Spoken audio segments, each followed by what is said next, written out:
மாஞ்சோலை கிளிதானோ மாந்தானோ வேப்பந்தோப்பு குயிலும் நீதானோ சின்னஞ்சிறு கிளியே சித்திரப்பூழியே. பாட்டை பார்த்துருக்கேன். பாட்டை பார்த்தாரு பாரதிராஜா. இந்த கரும்பு வயலே குறும்பு முடியதையா நல்லா இருக்கு, ஆல்டர்னேட்டிவ் இருக்கு, அது வேண்டாம், ராதிகாவின் கேரக்டருக்கு இதான் பொருத்தமாக இருக்குது அப்படின்னு சொன்னார். இப்போ ஒருத்தர் இருந்தார் உயரமாக. யார் பார்க்கணும்? பாரதிராஜா பார்க்கணும். உங்கள் பேர் என்ன?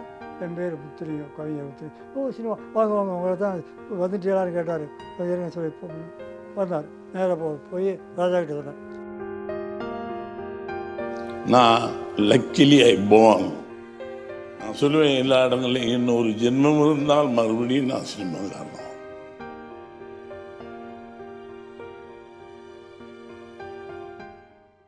ஆச்சி மசாலா, எந்த சமையலும் ருசி தேடும் ரகசியம். 20 ரூபாய். இளையராஜா செய்யல கிடைக்க போகிற இல்லம். அதுதான் மாஞ்சோலை கிளிதானோ.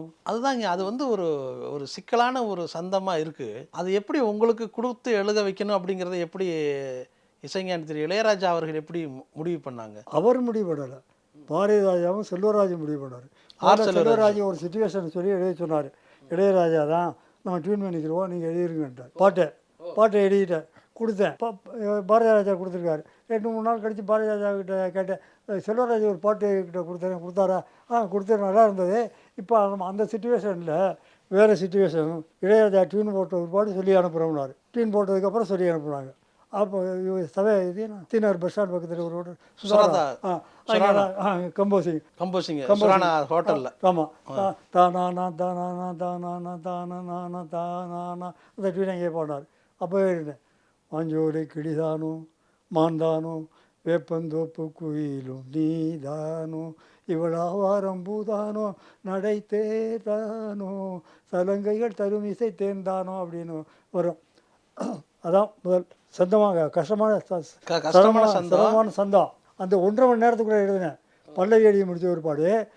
பாரதிராஜா இளையராஜா எல்லாம் நாங்கள் இன்னொரு கம்பெனிக்கு வேறு ஒரு இடத்துக்கு போயிட்டு வரோம், அதுக்குள்ளே நீங்கள் பாட்டு எழுதிக்கிட்டு இருங்கன்ட்டு சரணத்துக்கான டியூனை கொடுத்துட்டு ராஜா போயிட்டார். போகும்போது பாரதிராஜா சொல்லிட்டு போனார், உங்களுக்கு ஏதாவது இந்த சுச்சுவேஷனில் எழுதும்போது சந்தேகம் இருந்தால் இவரை கேளுங்க, இவர் நம்ம கம்பெனியை சேர்ந்தவர், கேளுங்க, உங்களுக்கு ஏதாவது டீ வேணுமான்னு சொல்லுங்கள், கொண்டு ஏற்பாடு பண்ணுவார்னு சொல்லிட்டு போயிட்டார். சரணம் எழுதும்போது எனக்கு ஒரு சந்தேகம் வந்தது. 2வது சரணத்தில் கரும்பு வயலே குறும்பு மொழியே, அதாவது இளமையேனும் தூய்மை நெருப்பை அணைக்கும் பருவம் மழைமுகில்னு வரும். அதில் கரும்பு வயலே குறும்பு மொழியேன்னு ஒரு வார்த்தை எழுதிட்டு இன்னொரு ஆல்டர்னேட்டிவாக வேற ஒன்று எழுதியிருந்தேன். அவர்கிட்ட அந்த உதவியாட்ட கேட்டேன், இது நல்லா இருக்கா, இது நல்லா இருக்கான்னு கேட்டேன். கரும்பு வயலே குறும்பு மொழியே தான் சார் ராதிகாவின் கேரக்டருக்கு ஏற்ப பொருத்தமாக இருக்குது, குறும்புத்தனமாக பேசுவா, இனிமையாக பேசுவா, இதான் டைரக்டர் கூட ஓகே பண்ணுவார்னு நினைக்கிறேன் அப்படின்னு சொன்னாங்க. சொன்ன உடனே கொஞ்ச நேரத்துக்கு அவங்க வந்துட்டாங்க, டைரக்டர் எல்லோரும் வந்துட்டாங்க. பாட்டை பார்த்தாங்க. 1.5 மணி நேரம் தான் போயிட்டு 1.5 மணி நேரத்துக்குள்ள பாட்டை எழுதி முடிச்சுட்டேன். டியூனுக்கு இவ்வளோ சிரமமான டியூனு இவ்வளோ சீக்கிரம் எழுதிட்டீங்கன்னு எல்லோரும் கை கொடுத்தாங்க. வெங்காயம் தான் முதல்ல கை கொடுத்தார், பாரதிராஜா கை கொடுத்தார், அதுக்கப்புறம் ராஜா முதலே பல்லவிலே அவருக்கு ரொம்ப பிடிச்சி போச்சு. மாஞ்சோலின்னு சொன்னது, வேப்பந்தோப்பு குயில் சொன்னது, புது வார்த்தைகளாக இருக்குது, முத்தனியாக நல்லா இருக்குது அப்படின்னு சொல்லிட்டு போயிட்டார். 2வது பாட்டை பார்த்துருக்கேன். பாட்டை பார்த்தார் பாரதிராஜா. ஓ இந்த கரும்பு வயலே குறும்பு முடியதையா நல்லா இருக்கு, ஆல்டர்னேட்டிவ் இருக்கு, அது வேண்டாம், நல்லா இல்லை, ராதிகாவின் கேரக்டருக்கு இதான் பொருத்தமாக இருக்குது அப்படின்னு சொன்னார். உடனே இதுதான் டைரக்டர் ஓகே பண்ணுவார்னு சொன்னார்ல, அந்த அவருடைய உதவியாளர் ஒருத்தர், அவரை பார்த்தேன். உடனே புன்சிரிப்பு பூத்தார், என்னை பார்த்து புன்னகை பூத்தார். உடனே நானும் புன்னகை பூத்து பாரதிராஜா கிட்ட கேட்டேன், உங்களைப் போல புத்தி கூர்மை உள்ள நண்பராக இருக்கிறாரே அவர் யார் அப்படின்னு கேட்டேன். அவர் நம்ம அசிஸ்டன்ட் டைரக்டர், பெயர் பாக்கியராஜ் அப்படின்னாரு. உடனே வணக்கம்னு சொன்னேன், அவரும் வணக்கம்னு சொன்னார். சினிமா உலகமே அவர் 15 ஆண்டுகள் அவர் வீட்டுக்கு முன் பாக்கியராஜ் வீட்டுக்கு முன் கை கட்டி காத்து கொண்டு இருந்தது வாய்ப்புக்காக. அந்த கூட்டத்தில் நானும் ஒருவனாக இருந்தேன் வாய்ப்புக்காக. தொடர்ந்து அவருடைய படங்களுக்கும் நீங்கள் பாடல் எழுதிட்டு? ஆமாம், அவருடைய படங்கள் சோரிலா சித்திரங்கள்லேருந்து இது நம்மால் வரையிலும். முந்தானை முடிச்சிலே உங்கள் பாட்டு பெரிய ஹிட்டு. சின்னஞ்சிறு பாட்டு எழுதினவனுக்கு எனக்கே மறந்து போச்சு. சின்னஞ்சிறு கிளியே சித்திரப்பூழியே அன்னை மனம் தூங்கும் தந்தை மனையங்க நாடகம், நல்ல பாட்டு அது. அதே மாதிரி அவர் படம் இன்னொரு படம் தூரம் நின்று போச்சு. ஓ பாலம் இசைக்கும் பூமகள் ஊர்வலம் அந்த பாட்டு ரொம்ப ஒரு பிரச்சனை இருந்தது. அதை பல்லவி நான் எழுதலை, பாக்கியராஜ் எழுதுனது.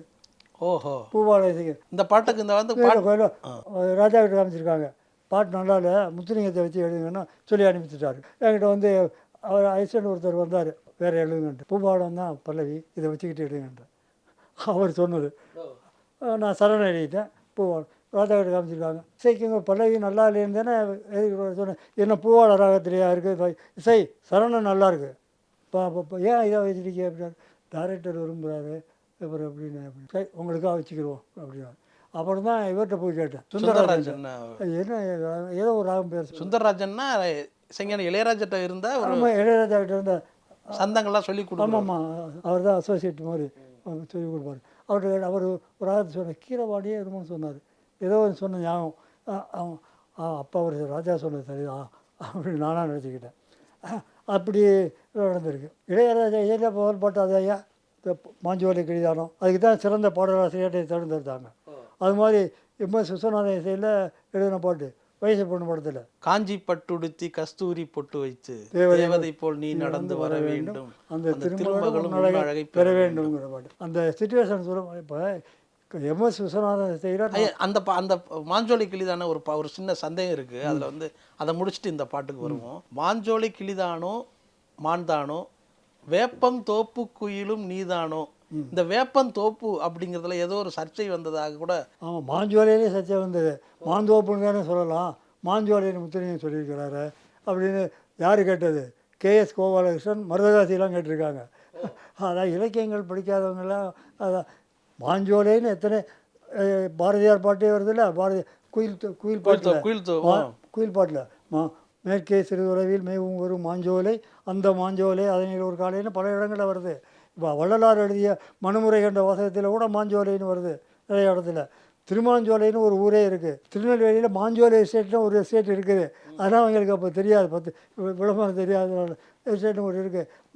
மாந்தோப்புன்னு சொல்லலாம், மாஞ்சோலைன்னு சொல்லலாம், எப்படி வேணான்னு சொல்லலாம் அப்படின்னு இப்போ சொன்னேன். அது மாதிரி வேப்பந்தோப்புன்னு சொல்கிறாரு, வேப்பந்தோப்பு இங்கே இருக்குது அப்படின்னு கேட்டார் மருதகாசி. வேப்பந்தோப்பு பல மரங்கள் சேர்ந்தாலே ஒரு தோப்பு தானே.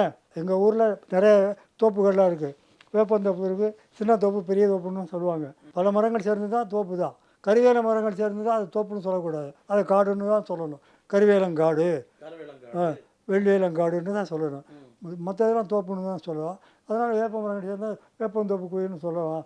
இலக்கியம் படிக்காதவர்கள், சினிமாவை பற்றி சினிமா செய்தியை தினத்தந்தியில் சினிமா செய்தி மட்டும் படிக்கிறவங்களுக்கெல்லாம் அதெல்லாம் தெரியாது தான் அப்படின்னு நான் கடுமையாக சொல்லியிருந்தேன். அப்போ இலக்கியம் படிக்காதவர்களுக்கெல்லாம் இதெல்லாம் தெரியாது, படித்தவங்களுக்கு தான் தெரியும். அப்போ தான் சான்றுகள் சொன்னேன், பாரதியார் பாட்டையெல்லாம் சொல்லிவிட்டு. அது சினிமாக்காரர்கள் பெரும்பாலும் தந்தி படிக்கிறார்கள். அவங்க சினிமா செய்தியில் அவங்கள பற்றி வருதான்னு மட்டும்தான் படிப்பாங்க, மொத்தம் படிக்கிறதில்ல. தினத்தந்தி படிப்பவர்கள் பெரும்பாலும் இலக்கிய அறிவு இருக்காதுன்னு அவங்க சொல்லியிருந்தேன். அதனால் என்ன, தினத்தந்தியில் சினிமா செய்தி மட்டும் பார்க்குறவங்களுக்கு இலக்கிய அறிவு பெரும்பாலும் இருக்காது அப்படின்னு அப்போ சொல்லியிருந்தேன். நான் உத்வான் வகுப்பு படித்து வந்தானே அண்ணாமலை பல்கலைக்கழகத்தில். நானும் சினிமா பாடலாசிரியர்களே புலவர் வகுப்புக்கு படித்தவர்கள் 2 பேர் தான். நானும் புலமை பித்தன் தான். அவர் ஆசிரியராக இருந்தார், நான் ஆசிரியராக போகலை. ஏன்னா 4 வருஷம் படிக்கணும், நான் 3 வருஷத்தில் முடிச்சுட்டு கம்ப்ளீட் பண்ணாமல் போயிட்டேன். அதனால் போகலை. அதனால் எல்லா விவரங்களும் எனக்கு தெரியும். சமீபத்தில் பெரிய ஹிட்டான பாடல் கருத்த மச்சான் பாட்டு, புதுநெல்லு புதுநாத்து படத்தில் நீங்கள் எழுதிருக்கு. அந்த பாடல் இவ்வளவு தூரம் பெரிய ஹிட்டை ஆகும் அப்படிங்கிறது உங்களுக்கு தெரியும்? தெரியல.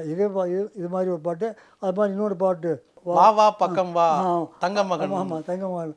அது எப்படின்னா முதல்ல டிஸ்கோ அப்படின்னா டிஐஎஸ்சிக்கோ டிஸ்கோ அதான் பல்லவியாக போடுறார். நான் தான் ஆரம்பிக்கிற பண்ணுறேன், டிஐஎஸ்சிக்கோ டிஸ்கோ அது டிஐஎஸ்சிக்கோ வா வா பக்கம் வா. தெரியாது, தமிழே வச்சுக்கலாமே, வா வா பக்கம் வா, பக்கம் வர வெக்கமா அப்படி வச்சுக்கலாமே. அப்படி வச்சுக்க, இதுதான் நல்லா இருக்கியா, சொல்லிக்கிறேன் அப்படின்ற. அப்படி இல்லைங்களா, வா வா பக்கமா, அது ட்ரெண்ட் ஆச்சு இப்போ. ஆமாம், இப்போ அது இவருடைய கூலி படத்தில் ரஜினிகாந்த் அவர்களுக்கான அது பக்கம் வா பக்கம் வர வைக்கமா, மன்மத முகத்தில் என் பேனை அதை பாடிக்கிட்டு இருப்போம் சும்மா. ஆமாம், வா வா பக்கம் வா பக்கம் வர வைக்கமா, மன்மத முகத்திலே வாலிப வேகத்திலே என்பது தரும் இனிமை காணவா. அவன் கூட பாடுவான், 5 வயது தான் ஆகுது. அவன் இந்த பாட்டை பாடுவான். ஒரு பெரிய நிறைவு உங்களுக்கு. ஆமாம், என் பேரை அந்த பாட்டை பாடுறாங்கிறது எனக்கு பெரிய மகிழ்ச்சி. அது மாதிரி புதுநெல் புதுநாத்து பாடும்போது ஒரு முறை இவர் தான் ராத்திரி கூப்பிட்டுருந்தார், பாரதிராஜா. அவர் உதவியாளர் வந்து கூப்பிட்டு போனார். போகும்போது டீனை கொடுத்து அப்போ ஒருத்தர் வந்து இருந்தார் உயரமாக. யார் பார்க்கணும் அப்படின்னா பாரதிராஜா பார்க்கணும். அவங்க உங்கள் பேர் என்ன? என் பேர் முத்துலிங்க, கவிஞர் முத்துலிங்க. ஓ சினிமா பாஞ்சோலை கிழியானோ அவரே சொன்னாரா? ஆமாம் ஆமாம் ஆமாம், வாங்க வாங்க உங்களை தான் வந்துட்டு எல்லாரும் கேட்டார். இருங்க சொல்லி வந்தார். அவங்க உடனே சுச்சுவேஷன் சொன்னார். சொல்லிட்டு ஒரு பாடு இவர் பேர் குமரேசன் பேர், நம்ம இந்த படத்தில் அறிமுகப்படுத்துகிறோம், நெப்போலியன்கிற பேரில் அறிமுகப்படுத்துகிறோம் அப்படின்னு சொன்னார். அப்போ மறுநாள் அன்றைக்கி ராத்திரிக்கு வீட்டுக்கு போனேன். அங்கே டேப்பில் போட்டு எழுதலாம்ட்டு கரண்ட் கட் எழுத முடியலை. எங்கே நடக்குது சம்பவம்? நம்ம வீட்டில். இது வந்து அவருடைய உங்கள் வீட்டில் தீநகரில் அவர் ஆஃபீஸ் இருந்ததில்ல. ஆமாம் ஆமாம் அங்கே அங்கே அங்கே அவர் வீட்டுக்கு பக்கத்தில் தான் நினைக்கிறேன். வீட்டுக்கு போன ஒரு பாடு கரண்ட் இல்லை, எழுதலை. காலையில் 7 மணிக்கு தான் கரண்ட் வந்தது. அதுக்கப்புறம் முடியாது குளிச்சுட்டு நேராக போய் ராஜா கிட்ட சொன்னேன், அண்ணே வீட்டில் கரண்ட் இல்லை, கரண்ட் கட் ஆகி போச்சு, இங்கே வந்து தான் எழுதணும். அப்போ மேலே போங்க, மேலே போய் எழுத வேண்டும். அங்கே போய் தான் எழுதுனேன். கருத்தை மச்சான் கஞ்சத்தெண்ணை எதுக்கு வச்சா அது போட்டு அவர் போட்ட பல்லவி தான். கருத்தை மச்சான் கஞ்சத்தெண்ணை எதுக்கு வச்சான் பருத்திக்குள்ளே, அதுக்கு வேறு ஒன்று எழுதியிருந்தேன். அதை எடுத்துகிட்டு பருத்திக்குள்ளே பஞ்சை வச்சு வெடிக்க வச்சான்னு அவர் தான் மாற்றினார். அந்த பாட்டு ஹிட் ஆடினோன்னா அந்த 2 வரி அந்த அவருக்கு சொந்தம் தான். உள்ள நிறைய எழுதியிருந்தீங்க. ஆமாம் ஆமாம், அதில் நான் எழுதி ஊட்டி வச்ச குதிரை ஒன்று புட்டுக்குச்சு மாமா பிடிச்சி அதை ஏதோ ஒன்று வரும். அது எனக்கு எழுதின பாட்டே முந்தானி முடிச்ச பாட்டே மறந்துட்டேனே. அப்புறம் எங்கிட்ட ஞாபகம் வரும். அப்படி எழுதுவேன். அந்த 2 கருத்தை மச்சான் அதை எழுதின 2 வரி தான். பஞ்சாங்கம் நீ பாரு பந்தக்கால் நீ போடு ஓ மாதிரி சாயாமே தூங்காது கண்ணு என்னத்தான் பிடிச்சி மெல்லத்தான் உடச்சி. 2வது சரணத்தில் வந்து நீங்கள் அந்த சரணத்தில் வந்து ஒரு இது வச்சுருப்பீங்க, அது நினைவு இருக்கா உங்களுக்கு? பிள்ளைக்குட்டியோட அது என்ன சுட்ட செட்டி போல. ஆமாம், நேத்து இங்கு சமைஞ்சதெல்லாம் புள்ளக்குட்டியோட அந்த நினைப்பு இங்க வாட்டுதையா சுட்ட செட்டி போல. அதுதான் அந்த